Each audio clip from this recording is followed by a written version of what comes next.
అందరికీ నమస్తే. నేడు నారా లోకేష్ గారి పుట్టినరోజు. నారా లోకేష్ గారి పుట్టినరోజు సందర్భంగా నేను ఒకటి చెప్పాలనుకుంటాను. నాయకుడు అంటే లోకేష్ అనే విధంగా తయారయ్యాడు. ఎక్కడన్నా కానీ ఎవరన్నా రాజకీయాల్లోకి వచ్చినప్పుడు మేము కంచుకోటల నుంచి పోటీ చేయాలి, మేము కంచుకోటల్లో ఉండాలి అనుకుంటారు. కానీ లోకేష్ గారు ఎలాగంటే పార్టీ ఎప్పుడు ఎక్కడ గెలవలేదో నేను అక్కడ కంటెస్ట్ చేస్తా అని చెప్పి అక్కడికి పోటీ చేసి భారతదేశ చరిత్రలో, ఆంధ్రప్రదేశ్ రాష్ట్ర చరిత్రలో ఎవరికి అంతనంత అత్యధిక మెజారిటీతో గెలవడం జరిగింది. మంగళగిరి నియోజకవర్గం నుంచి నారా లోకేష్ గారు మంగళగిరిలో కంటెస్ట్ చేస్తా అంటే, ఎందుకు నువ్వు మంగళగిరి చూస్ చేసుకుంటావు, మన కంచుకోటలు చాలా ఉన్నాయి కదా రాష్ట్రంలో, ఏ కంచుకోటలో పోటీ చేసినా అఖండ మెజారిటీతో నువ్వు గెలుస్తావు కదా అంటే, ఆ రోజు లోకేష్ గారు ఒక మాట అన్నారు, ఎవరైనా కానీ కంచుకోటల్లో పోటీ చేసి గెలుస్తాడు, కానీ ఎప్పుడైతే తెలుగుదేశం పార్టీ గెలవలేదో ఆ నియోజకవర్గంలో పోటీ చేసి గెలిచినప్పుడే నేను నాయకుడిగా అవుతాను, పార్టీని బలోపేతం చేయగలుగుతాం, ఎందుకంటే అందరూ కంచుకోటల్లో పోటీ చేస్తే ప్రత్యర్థి కంచుకోటలు ఎప్పుడు బద్దలు కొట్టగలుగుతాం అని చెప్పి నారా లోకేష్ గారు మంగళగిరి నియోజకవర్గాన్ని ఎంచుకుని అక్కడే 2019 నుంచి 24 వరకు కష్టపడి తన సొంత నిధులతో ఎన్నో కార్యక్రమాలు చేసి అక్కడుండే మహిళల్ని ఒక స్త్రీ శక్తిగా తయారు చేయడం కోసం బ్యూటీషియన్ కోర్సులు కావచ్చు, అదే విధంగా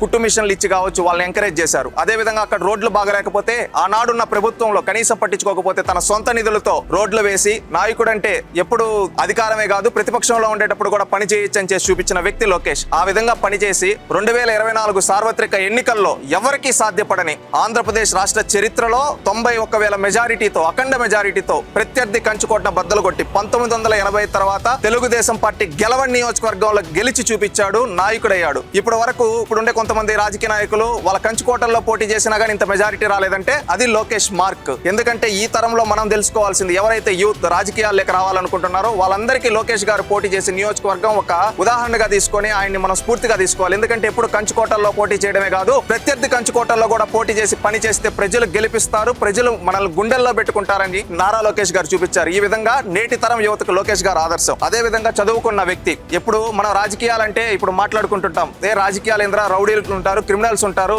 రౌడీలు ఏదంటే దందాలు చేసుకునే దానికి వస్తారంట. అలా కాదు, రాజకీయాలు అనేది చదువుకున్న వాళ్ళు రావాలని తెలుగుదేశం పార్టీ మూల సిద్ధాంతం ఏంటంటే, ఆనాడు ఎన్టీ రామారావు గారు పార్టీ పెట్టినప్పుడు చదువుకున్న వాళ్ళకి టికెట్లు ఇవ్వడం జరిగింది. అందరూ జమీందారులకి ఈ విధంగా జాగీర్దారులకి ఈ విధంగా ఇస్తుంటే, జమీందారులు జాగీర్దారులే కాదు చదువుకున్నవాడు కూడా రాజకీయాలు చేయగలుగుతాడని నాడు ఎన్టీ రామారావు గారు ఎవరైతే గ్రాడ్యుయేట్లు, పోస్ట్ గ్రాడ్యుయేట్లు, లాయర్లు, డాక్టర్లను తీసుకొని వచ్చి టికెట్లు ఇచ్చి ఈ పార్టీ చదువుకున్న వాళ్ళతో రాజకీయం చేపిస్తే బడుగు బలహీన వర్గాలను ఏ విధంగా అయితే పైకి తీసుకొని వచ్చారు చూసాం. ఆ సిద్ధాంతంతో ఈ రోజు చదువుకున్న వ్యక్తిగా లోకేష్ గారి విద్యాభ్యాసం చూస్తే కార్నింగ్ బెల్ లో గ్రాడ్యుయేషన్ కంప్లీట్ చేయడం జరిగింది. అదే విధంగా స్టాన్ఫర్డ్ లో MBA కంప్లీట్ చేయడం జరిగింది. ఈ రోజు మనం ప్రపంచంలోనే గొప్పగా చెప్పుకునే యూనివర్సిటీలో స్టాన్ఫర్డ్ ఉంది. అలాంటి స్టాన్ఫర్డ్ యూనివర్సిటీలో అడ్మిషన్ రావడమే కష్టం. అలాంటి దగ్గర నుంచి పోస్ట్ గ్రాడ్యుయేట్ అయ్యి MBA గ్రాడ్యుయేట్ అయ్యి అక్కడ నుంచి ప్రపంచ బ్యాంకులో పనిచేసి, ఈ రోజు మనం చిన్న బ్యాంకులో ఉద్యోగం వస్తేనే చాలనుకుంటాం, అలాంటిది ప్రపంచ బ్యాంకులో ఉద్యోగం చేసి మళ్ళీ ఈ తెలుగు నేలపైన, ఈ తెలుగు గడ్డపైన తన తాత ఆశయాల కోసం, తన తండ్రి ఆలోచనల్ని ప్రజలకు దగ్గర అవ్వడం కోసం రాజకీయాల్లోకి రావడం జరిగింది లోకేష్ గారు. ఈ విధంగా చదువుకున్న వ్యక్తి రాజకీయాల్లో ఉంటే ఎలా చేయొచ్చు, రాజకీయాల్లో ఎలాంటి మార్పు తేవచ్చు, రాజకీయాలు అనేది ప్రజల కోసం ఎలా ఉపయోగించవచ్చు అని చేసి చూపించాడు.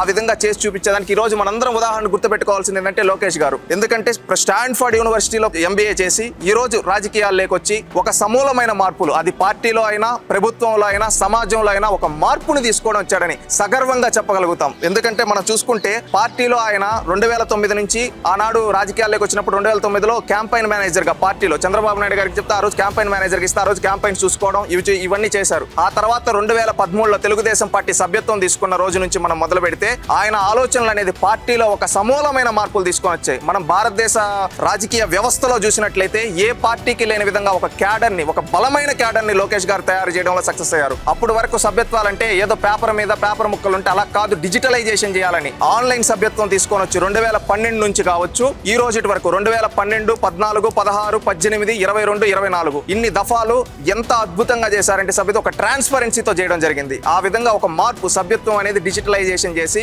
దాంట్లో ఒక ట్రాన్స్పరెన్సీని తీసుకొని వచ్చారు. ఆ సభ్యత్వంలో ఏంటంటే గత 2024లో జరిగిన సభ్యత్వంలో భారతదేశంలోనే ఏ ప్రాంతీయ పార్టీకి దక్కని గౌరవం తెలుగుదేశం పార్టీకి దక్కిందని సగర్వంగా 1 కోటి మంది కార్యకర్తలు ఈ రోజు సభ్యత్వం చేసుకున్నారంటే ఆన్లైన్ సభ్యత్వం ఒక ట్రాన్స్పరెన్సీతో, అది లోకేష్ గారి మార్క్ పార్టీలు. అదే విధంగా ఈ రోజు భారతదేశంలో ఎన్నో రాజకీయ పార్టీలు, 100 ఏళ్ల చరిత్ర గల పార్టీలు ఉన్నాయి. ఏ పార్టీ గాని కార్యకర్తల యొక్క సంక్షేమం గురించి ఆలోచించలేదు. కానీ ఈ భారతదేశ చరిత్రలో తొలిసారి కార్యకర్తల సంక్షేమం గురించి ఆలోచించిన ఏకైక పార్టీ తెలుగుదేశం పార్టీ. ఆ ఆలోచన వెనుకున్న వ్యక్తి నారా లోకేష్ అని సగర్వంగా చెప్పక, కార్యకర్తల కోసం ఒక సంక్షేమ నిధిని ఏర్పాటు చేసిన వ్యక్తి. భారతదేశంలో ఏ పార్టీకి సాధ్యపడని దాన్ని ఒక ప్రాంతీయ పార్టీ అయిన తెలుగుదేశం పార్టీ చేసిందంటే దాని వెనకాల లోకేష్ గారి మార్క్ ఉంది. అదే విధంగా కార్యకర్తలంటే మన కుటుంబ సభ్యులు, మన కోసం పని పనిచేసే వాళ్ళు కాదు. తెలుగుదేశం పార్టీలో కార్యకర్తలది పార్టీది కుటుంబ అనుబంధం. ఆ కుటుంబ అనుబంధంలో భాగంగా ఈ రోజు కార్యకర్తలు ఎక్కడైనా వెళ్తూ ఉన్నప్పుడు ఏదైనా ప్రమాదవశాత్తు ఏదైనా జరిగితే వాళ్ళ కుటుంబానికి ఇన్సూరెన్స్ వచ్చే విధంగా రూపకల్పన చేసి కార్యకర్తలకు పెద్దన్నలా నిలబడ్డాడు లోకేష్ గారు. ఈ విధంగా ఇన్ని వినూత్నమైన మార్పులు పార్టీలో తీసుకొని వచ్చి పార్టీ కార్యకర్తల కోసం కష్టపడ్డారు. ఇదే కాకుండా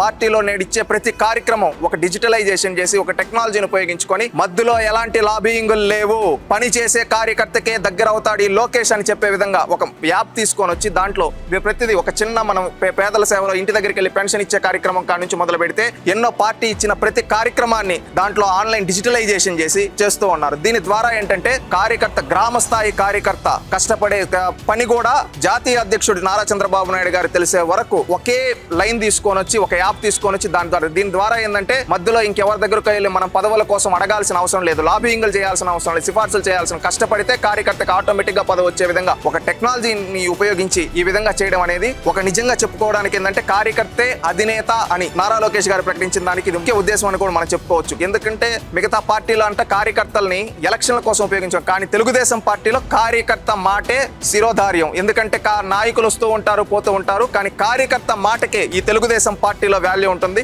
ఈ తెలుగుదేశం పార్టీ కార్యకర్త అధినేత అనే సిద్ధాంతంతో ముందుకెళ్తుందని 2025 మహానాడులో తీర్మానం చేసి ప్రతి ఒక్కరికి ఇంప్లిమెంట్ చేసి ఈ రోజు కార్యకర్త మాటకి విలువిస్తూ ఈ రోజు లోకేష్ గారు వెళ్తున్నారు. ఈ విధంగా పార్టీలో మార్పులు తీసుకొని రావడం జరిగింది. ఇదే కాకుండా నాడు అధికారం కోల్పోయినప్పుడు తెలుగుదేశం పార్టీ 2019లో నాడు 2019 నుంచి 24 వరకు ప్రతిపక్షంలో ఉండే అప్పుడు లోకేష్ గారు చేసిన పోరాట స్ఫూర్తి గురించి మనం అందరం గుర్తు తెచ్చుకోవాలి. ఎందుకంటే కష్టాల్లో ఉండేటప్పుడు అండగా నిలబడిన వాడే నాయకుడు అని మనం అంటాం. ఆ విధంగా 2019లో తెలుగుదేశం పార్టీ ఓటమి చెంది కేవలం 23 స్థానాలే వచ్చిన రోజు ఆ రోజు పార్టీ కార్యకర్తల్ని ఎదుట ఒక రాక్షసుడు సైకో ఒక నియంత పరిపాలిస్తూ తెలుగుదేశం పార్టీ కార్యకర్తలనే లేకుండా చేయాలి, పార్టీనే లేకుండా చేయాలి అని ఒక పక్క కుట్రలు పండుతూ ఉంటే ఆ రోజు కార్యకర్తలకి అండగా నిలబడిన వ్యక్తి లోకేష్. ఇది సగర్వంగా గుండెలపైన చేసుకొని చెప్పొచ్చు. ఎందుకంటే నాడు సోషల్ మీడియాలో ఒక పోస్ట్ పెడితే కేస్, ఎవరైనా నాకు ఈ ప్రాబ్లం ఉంది అని చెప్తే కేస్, ఈ విధంగా మనం ఏంటంటే ఒక నిరసన తెలిపిన కేస్ ఈ విధంగా పెడుతూ పార్టీ కార్యకర్తల్ని భౌతికంగా లేకుండా చేయాలని ఆనాడు జగన్మోహన్ రెడ్డి చూసినప్పుడు నేనున్నాను తెలుగుదేశం పార్టీ కార్యకర్తలకి అని ముందు నిలబడి కార్యకర్తలకు ఒక భరోసా ఇచ్చాడు. ఆ రోజు ఎంతో మంది తెలుగుదేశం పార్టీ కార్యకర్తలపైన అక్రమ కేసులు పెడితే అర్ధరాత్రి అయినా అపరాత్రి అయినా ఏ టైం అనేది చూడకుండా అన్నా నన్ను ఈ విధంగా అరెస్ట్ చేశారు, ఈ విధంగా ఈ పలానా వ్యక్తిని ఇక్కడ అరెస్ట్ చేశారంటే అప్పటికప్పుడే లీగల్ టీమును పంపించి మళ్ళీ ఆ కార్యకర్తని బయటకు తీసుకొని వచ్చే వరకు అండగా నిలబడిన వ్యక్తి లోకేష్. నాడు తెలుగుదేశం పార్టీ నాయకుల ఆస్తులు ధ్వంసం చేస్తే ఆ రోజు కార్యకర్తలకు భరోసానిచ్చి వాళ్ళకి ఆర్థికంగా భరోసా ఇచ్చి వాళ్ళ కుటుంబాలకు అండగా నిలబడిన వ్యక్తి లోకేష్. కొంతమంది కార్యకర్తలను అయితే భౌతికంగానే లేకుండా చేయాలని చూస్తే ఎగ్జాంపుల్ నందం సుబ్బయ్య లాంటి కార్యకర్తల్ని ప్రాణాలు తీసేస్తే బడుగు బలహీన వర్గాల వ్యక్తుల్ని ఆ రోజు వాళ్ళ బిడ్డలను దత్తత తీసుకొని మా దేవాంశని ఏ విధంగా అయితే చదివిస్తున్నాను అదే విధంగా మీ బిడ్డలను కూడా చూసుకుంటాను, ఇది లోకేష్ బాధ్యత అని చెప్పి ఆ కార్యకర్తల బిడ్డలకు అండగా నిలబడిన వ్యక్తి లోకేష్. ఈ విధంగా ఆ రోజు ఎన్నో కార్యకర్తలకు అండగా నిలబడిన వ్యక్తి లోకేష్. ఇవే కాకుండా నాడు తన పాదయాత్ర ఏ విధంగా మొదలుపెట్టాడు. అప్పటి వరకు మనం ఈ పాదయాత్ర గురించి మాట్లాడుకుంటే అంతకు ముందు వరకు ప్రశ్నించడం కూడా భయపడేవాళ్ళు, ఈ విధంగా కేసులు పెడుతున్నారు. ఆ రోజు యువగలం ద్వారా మొదలై జనగలమై ప్రజాగలమై ఘన విజయం సాధించడానికి పునాది పడిందని చెప్పుకోవచ్చు. ఆనాడు యువగలం పాదయాత్రకు వెళ్ళేటప్పుడు ఏం చేస్తాడరా లోకేష్ అన్న వాళ్ళకి లోకేష్ ఏం చేయగలడో చేసి చూపించాడు. అప్పటి వరకు ప్రశ్నించడానికి కూడా మాటలు రాని కొంత భయపడుతూ ఉంటే ఆ యువగలం ద్వారా ప్రశ్నించడం నేర్పించాడు. నువ్వు మాట్లాడు, నువ్వు నన్ను ప్రశ్నించు, నేను మీ బదులుగా నేను ఆ జగన్మోహన్ రెడ్డి అనే సైకోని నేను ప్రశ్నిస్తానని చెప్పి యువగలం పాదయాత్ర ద్వారా రాష్ట్రం అంతా ఒక రెవల్యూషన్ తీసుకొని వచ్చాడు. ఒక రాయలసీమలోనే మొదలు పెడితే ఉమ్మడి 4 జిల్లాలో 100 రోజుల పైన పర్యటన చేసి మిషన్ రాయలసీమ అని చేసిన వ్యక్తి లోకేష్. ఆ రోజు రాయలసీమని జగన్మోహన్ రెడ్డి ఎలా దగా చేశాడో, రాయలసీమ బిడ్డ అని చెప్పి రాయలసీమని ఎలా ముంచేశాడో ఆ రోజు ప్రజలకి చూపించిన వ్యక్తి లోకేష్. ఆ విధంగా ఆ రోజు యువగలం ద్వారా ఆయన ప్రశ్నించడం మొదలుపెట్టినప్పుడు ఆయన వెనకాల ఒక సమూహం తయారై ఏ విధంగా తయారైందంటే ఇతను ఏం చేస్తాడరా లోకేష్ అంటే లోకేష్ వల్లే మన ప్రభుత్వం కూలిపోబోతుంది అని జగన్మోహన్ రెడ్డి కనిపించేలా చేశాడు. అప్పుడు చంద్రబాబు నాయుడు గారిని అరెస్ట్ చేసి లోకేష్ ని ఆపాలంటే ఇంకా మనం ఆపలేము, ఎందుకంటే మైక్ లాక్కున్నా ఆగలేదు, స్టూల్ లాక్కున్నా ఆగలేదు, వ్యాన్ లాక్కున్నా ఆగలేదు, జీవో నెంబర్ 1 తీసుకొని వచ్చినా ఆగలేదు, ప్రజల్లోకి వెళ్ళిపోతున్నాడు, ప్రజలు అతన్ని ఆదరిస్తున్నారు, అతను ఎట్టైనా ఆపాలంటే ఇంకా చంద్రబాబు నాయుడు అరెస్ట్ ఒక్కటే అని చెప్పి చంద్రబాబు నాయుడు గారిని అక్రమంగా అరెస్ట్ చేసి 53 రోజులు జైల్లో పెడితే 59 రోజులు అప్పుడు లోకేష్ గారు కార్యకర్తలను కాపాడుకుంటూ ఒక పక్క పార్టీని కాపాడుకుంటూ అదే విధంగా కార్యకర్తలకు ఒక మార్గనిర్దేశం ఒక భరోసా ఇస్తూ ఆ రోజు జాతీయ స్థాయిలో తన ఇన్ఫ్లుయెన్స్ ఉపయోగించి చంద్రబాబు నాయుడు గారిని మళ్ళీ బయటికి తీసుకొని వచ్చి మళ్ళీ తన పాదయాత్ర మొదలు పెట్టడం జరిగింది. పాదయాత్ర తర్వాత నవశకానికి ఇది నాంది పలకబోతుంది అని చెప్పి ఒక నవశకం సభల ద్వారా రాష్ట్రం అంతా మళ్ళీ చైతన్యం రగిల్చి యువతని, అదే విధంగా మహిళల్ని, రైతుల్ని అందరినీ ఏకతాటిపైకి తీసుకొని వచ్చి నా అందరికీ ఒక భరోసా ఇచ్చి రేపు రానున్నది మన ప్రభుత్వం. ఈ ప్రభుత్వంలో గత 5 ఏళ్లు ఏం చేశారు? విధ్వంసం చేశారు. కట్టిన కట్టడాలు ఉన్నాయంటే లేవు, కూల్చివేతలు మాత్రమే ఉన్నాయి. అదే విధంగా విద్యార్థులకి ఉపాధి చూపించకుండా గంజాయికి బానిసలు చేస్తున్నారు. నేను ఈ రోజు చెప్తున్నా, గంజా వద్దు బ్రో, డ్రగ్స్ వద్దు బ్రో అని చెప్పి ఆ రోజు మాటిచ్చి, అదే విధంగా మేము కూల్చడాలు ఉండవు, కట్టడాలు ఉంటాయి. రేపు రానున్న మా ప్రభుత్వం వచ్చిన తర్వాత యువత అందరికీ ఉపాధి ఉద్యోగ అవకాశాలు కల్పిస్తాం, మహిళలకు రక్షణ కల్పిస్తాం, గంజాయి రహిత ఆంధ్రప్రదేశ్ గా చేస్తామని చెప్పి నారా లోకేష్ గారు చెప్పి యువతను అందరినీ ఏకతాటిపైకి తీసుకొని వచ్చి 151 సీట్లు నాకు తిరుగు లేదు అన్న జగన్మోహన్ రెడ్డిని 11 స్థానాలు ఇచ్చి ప్రతిపక్షం కూడా లేకుండా చేసిన వ్యక్తి లోకేష్. 23 స్థానాలున్న తెలుగుదేశం పార్టీని ఆంధ్రప్రదేశ్ రాష్ట్ర చరిత్రలో ఏ రాజకీయ పార్టీకి నాడు 1952 నుంచి ఏ రాజకీయ పార్టీకి లేని స్ట్రైక్ రేట్ 94 స్ట్రైక్ రేట్ వచ్చే విధంగా తన యువగలం నవశకం ద్వారా చేసిన వ్యక్తి లోకేష్ అని సగర్వంగా చెప్పగలం. ఈ విధంగా నాడు ప్రతిపక్షంలో ఉండేప్పుడు ప్రజల కోసం కష్టపడిన వ్యక్తి లోకేష్. అదే విధంగా ఆ తర్వాత ప్రభుత్వం ఏర్పడింది. ప్రభుత్వం ఏర్పడిన తర్వాత ఆయన తీసుకున్న శాఖలను కూడా మనం చూసుకుంటే ఆయన పాదయాత్రలో ఇచ్చిన హామీలను వీటన్నిటిని గుర్తుపెట్టుకొని ఆ రోజు విద్యాశాఖను తీసుకోవడం జరిగింది, ఐటీ మంత్రిగా తీసుకోవడం జరిగింది. ఒక విద్యాశాఖ మంత్రిగా ఒక సమూలమైన మార్పులకి శ్రీకారం చుట్టడం జరిగిందని సగర్వంగా చెప్పగలం. ఎందుకంటే గతంలో ఉన్న విద్యాశాఖ, ఎందుకంటే ఏ వ్యవస్థనైనా మార్చగల శక్తి ఒక విద్యాశాఖకు మాత్రమే ఉంది. ఎందుకంటే మనం చూసుకుంటే చిన్నపిల్లలు నేటి బాలలే రేపటి పౌరులు. అదే విధంగా ఇటు బీటెక్ చేసే వాళ్ళు కావచ్చు, ఇంటర్మీడియట్ చేసే వాళ్ళు కావచ్చు, ప్రతి ఒక్కరు వీళ్ళు కరెక్ట్ గా ఉండి వీళ్ళు కరెక్ట్ మార్గంలో వెళ్ళగలిగితే రాష్ట్రం బాగుంటుంది, రాష్ట్రం గెలవాలి అని ఒక సిద్ధాంతంతో ముందుకొచ్చి విద్యాశాఖలో ఒక సమూలమైన మార్పులు తీసుకొని వచ్చాడు. అప్పటి వరకు పుస్తకాల పైన రాజకీయ నాయకుల బొమ్మలు, డ్రెస్సుల పైన, యూనిఫామ్ల పైన, అదే విధంగా మనం చూసుకుంటే బ్యాగుల పైన రాజకీయ నాయకుల ఫోటోలు ఉంటే విద్యాశాఖలో అసలు రాజకీయ నాయకుల బొమ్మలే ఉండకూడదని రాజకీయ నాయకులే బొమ్మలు లేకుండా ఒక మార్పు తీసుకొని వచ్చారు. అప్పటి వరకు మనం ఎంతో గొప్పగా చెప్పుకుంటాం మన మధ్యాహ్న భోజన పథకం అని. అది ఆనాడు ఎన్టీ రామారావు గారు మొదలు పెడితే ఇంటర్మీడియట్ విద్యార్థుల కోసం మధ్యాహ్న భోజనం పథకాన్ని తీసుకొని వచ్చాడు నేడు లోకేష్. అదే విధంగా స్కూల్ పిల్లలు తినే మధ్యాహ్న భోజన పథకానికి మన తెలుగు నేలపైన మనం అన్నపూర్ణగా చెప్పుకునే డొక్కా సీతమ్మ గారి పేరు పెట్టి డొక్కా సీతమ్మ మధ్యాహ్న భోజన పథకం అని పెట్టి ఒక క్వాలిటీ ఫుడ్ అనేది ఈ రోజు ప్రతి ఒక్క పాఠశాలలో విద్యార్థులకు ఇస్తున్నారంటే అది లోకేష్ మార్క్. అదే విధంగా ఎక్కడ గాని మనం ఇచ్చే కిట్ల పైన ఎవరైతే ఉన్నారో మన దేశానికి ఉపరాష్ట్రపతిగా సేవలు అందించి ఒక ఉపాధ్యాయుడిగా తన సేవలతో ఈ దేశాన్ని మెప్పించిన సర్వేపల్లి రాధాకృష్ణన్ గారి పేరు పెట్టి సర్వేపల్లి రాధాకృష్ణన్ విద్యామిత్ర పథకం అని పెట్టి ఇవ్వడం జరిగింది. అదే విధంగా ఒక హైజీన్ గా, ఒక క్లీన్ గా, నీట్ గా ఎలా ఉండాలని చెప్పి ఒక ముస్తబు అనే ప్రోగ్రామ్ తీసుకొని రావడం జరిగింది. ఇప్పటి వరకు ప్రైవేట్ స్కూళ్లకే పరిమితమైన పేరెంట్స్ టీచర్స్ మీటింగ్ ని ప్రభుత్వ పాఠశాలల్లో కూడా మెగా పేరెంట్స్ టీచర్స్ మీటింగ్ పెట్టి నిర్వహించడం జరిగింది. అదే విధంగా కరికులం రీస్ట్రక్చర్ చేయడం జరిగింది. పాఠ్య పుస్తకాలు, ఈ పుస్తకాలన్నీ 100 పుస్తకాలు కాదు, ఒకే చిన్న పుస్తకాల ద్వారా కరికులం అంటే బుక్కులు మోత ఉండకూడదు, తక్కువ బుక్కుల్లోనే వాళ్ళకి క్వాలిటీ ఎడ్యుకేషన్ అందించాలని కరికులం రీస్ట్రక్చర్ చేయడం కావచ్చు. ఇలాంటి ఎన్నో మార్పులు తీసుకొని వచ్చి విద్యాశాఖలో ఈ రోజు మనం చూస్తే ఆయన లక్ష్యం ఒకటే చెప్పాడు, ప్రభుత్వ పాఠశాలలో నో అడ్మిషన్ బోర్డ్. ఆ నో అడ్మిషన్ బోర్డు ఈ రోజు ప్రభుత్వ పాఠశాలలో పెడుతున్నారంటే అది లోకేష్ మార్క్. ఈ విధంగా లోకేష్ గారు అనేక మార్పులు విద్యాశాఖలో తీసుకొని రావడం జరిగింది. అదే విధంగా గతంలో తెలుగుదేశం పార్టీ పెట్టినప్పటి నుంచి ఎన్నో డిఎస్సీలు ఇచ్చింది. కానీ ఈసారి గత 5 ఏళ్లు 2019 నుంచి 24 ఒక డిఎస్సీ కూడా లేకపోతే 16,000 పోస్టులు మెగా డిఎస్సీ ఇచ్చి 16,000 కుటుంబాల్లో వెలుగులు నింపి విద్యాశాఖలో ఒక సమూలమైన మార్పు తీసుకొని రావడం. 16,000 పోస్టులు ఇచ్చి టీచర్లను తీసుకొని వచ్చి ఒక సమూలమైన మార్పు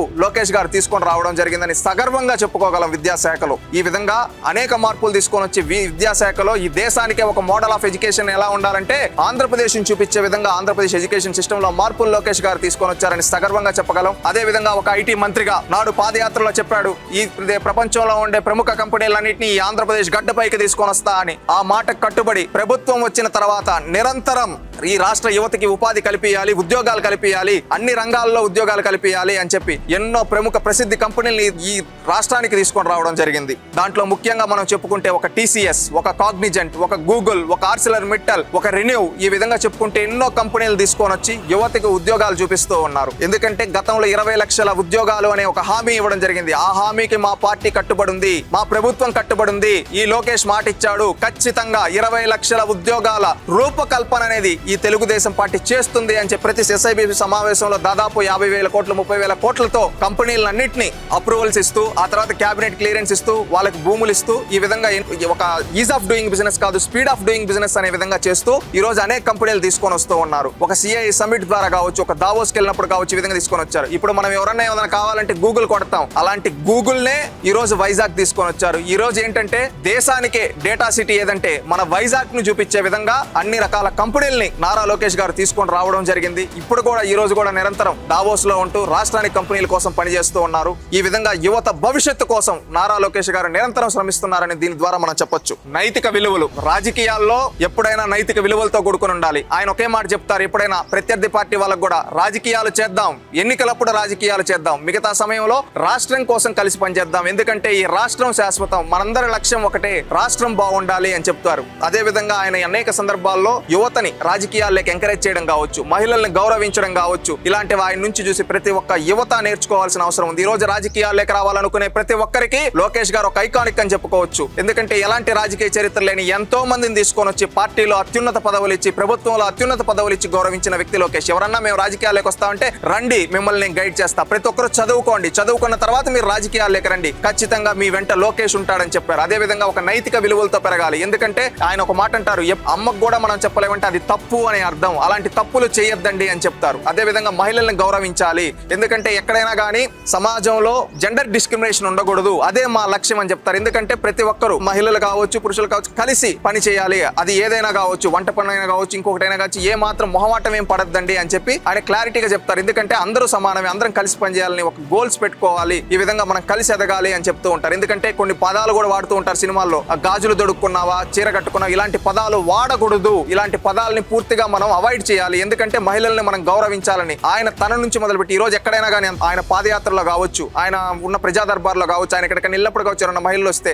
వాళ్ళని గౌరవించే విధానం అది నా నుంచి మొదలైంది, ప్రతి ఒక్కరికి ఇది మొదలవ్వాలి అని చెప్పి విద్యాశాఖలో కావచ్చు, ఐటీ సెక్టార్లో కావచ్చు ఎన్నో మార్పులు తీసుకొని వస్తూ ఉన్నారు. ఇదే విధంగా యువతని రాజకీయాల్లోకి ఎంకరేజ్ చేస్తూ వెళ్తూ ఉన్నారు. ఇలాంటి వ్యక్తే కదా మనకు కావాల్సింది, నేటి తరానికి ఇలాంటి నాయకుడే కదా కావాల్సింది. ఇదే కాకుండా మనం చూసుకుంటే ఒకప్పుడు పరిపాలన గురించి మనం మాట్లాడుకుంటే ఎక్కడెక్కడో ఆఫీసులకి వెళ్ళి చేయాలంటే చాలా కష్టంగా ఉంటుంది. అలాంటిది ఆయన తన పాదయాత్రలో చూసిన కష్టాలను చెప్పాడు. ఎక్కడైనా కానీ క్యాష్ సర్టిఫికేట్స్ కావచ్చు, ఇలాంటి సర్టిఫికేట్స్ కి మీరు ఆఫీసుల చుట్టూ తిరగాల్సిన అవసరం లేదు, మీ చేతికి దగ్గరికే వచ్చే విధంగా చేస్తా అన్నాడు. పాదయాత్రలో హామీ ఇచ్చి దానికి వాట్సాప్ గవర్నెన్స్ తీసుకొని రావడం జరిగింది. ఒకప్పుడు ఎన్టీ రామారావు గారు పరిపాలన దగ్గర చేయడానికి మండల వ్యవస్థ తీసుకొని వస్తే, ఆ తర్వాత పరిపాలన దగ్గర చేయడానికి మీ సేవ ఈ సేవలు చంద్రబాబు నాయుడు గారు తీసుకొని వస్తే, నేడు పరిపాలన దగ్గర చేయడానికి అరచేతిలో వాట్సాప్ గవర్నెన్స్ తీసుకొని వచ్చి మనకి ఏది కావాలన్నా మన వాట్సాప్ లోనే తీసుకునే విధంగా సర్టిఫికేట్స్ ఈ రోజు లోకేష్ గారు మార్పు తీసుకొని వచ్చారు. అంటే తరానికి తగ్గట్టుగా, ఇప్పుడు పరిస్థితులకు తగ్గట్టుగా మార్పులు తీసుకొని వస్తున్న వ్యక్తి లోకేష్ అని సగర్వంగా మనం చెప్పుకోగలం. ఇది మాత్రమే కాకుండా పీపుల్ ఫస్ట్ అనే ఒక సిద్ధాంతంతో ముందుకెళ్తున్నారు. ఈ రోజు తెలుగుదేశం పార్టీ మూల సిద్ధాంతం ఏంటంటే సమాజమే దేవాలయం, ప్రజలే దేవుళ్ళు. సమాజాన్ని దేవాలయంగా భావించి, ప్రజలే దేవుళ్ళుగా భావించి ప్రతి ఒక్క తెలుగుదేశం పార్టీ కార్యకర్త ఈ రోజు వరకు ఆ సిద్ధాంతాన్ని నమ్ముకున్న లోకేష్ గారు నిరంతరం ఈ సమాజాన్ని దేవాలయంగా భావిస్తూ, ఇక్కడున్న ప్రజల్ని దేవుళ్ళుగా భావిస్తూ తన ప్రజాసేవలో ముందుకెళ్తూ ఉన్నారు. ఆయన ఒకటే అంటారు, ఎప్పుడైనా కానీ ప్రజాస్వామ్యంలో మనకు ఉండాల్సిన ఒకటి పీపుల్ ఫస్ట్, పార్టీలో క్యాడర్ ఫస్ట్ అనే నినాదంతో ముందుకెళ్తూ ఉన్నారు.